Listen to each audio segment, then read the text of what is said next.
Welcome back. We're talking about a very sensitive matter, death, in a local facility offering care to terminally ill patients.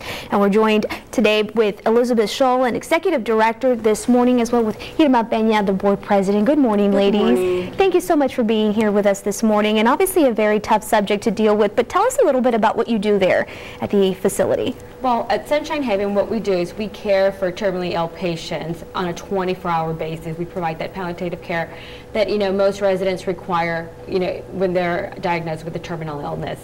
And tell us exactly what you mean with terminal illnesses. What kind of patients go to you? What criteria do they have to meet, for instance? First of all, they need to be diagnosed as terminally ill. They need to have a hospice program that they are under. We're not a hospice program, but we are a special care facility. What that means is hospice is a concept of care, caring for a patient in their home, during their last final days. What we do, when we come in, is when patients are not being able, families can't take care of them at home anymore for whatever reason. It has nothing to do with money or the love that they have for their family members or the size of the family. It just has to do with the care, and that's where we come in, and that's where, they refer to us for that 24-hour care. It's hard enough to deal with something like this in your life, so yes. You guys try to make it as comfortable as possible. Tell us about what are the different ways you do that? Well, the way we provide that is one thing that the nurses do is every 2 hours they go in and they turn the patient. That's very important because they try to avoid those bed sores.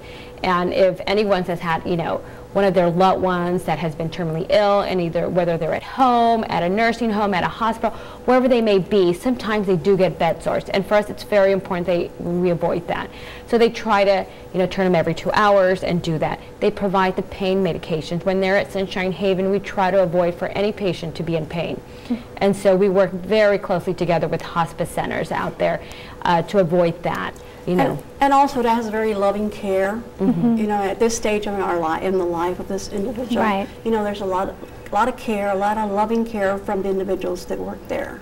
It's comfort and being there with dignity, and the family members are around. We're 24/7, and family members can come at any time.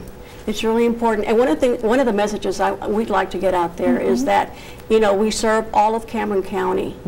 The home, because it is a home, it's literally a home, is in Olmito. But we serve people from Santa Rosa, La Feria, San Miguel, all over Cameron County, sometimes from Willacy and Hidalgo County. Right. So it's really important because because if it's in Olmito, people think, well, it's a Brownsville. But no, it's not. And our funding comes, 2/3 of our funding come from donations, strictly donations. 1/3 comes from the cities, which help tremendously.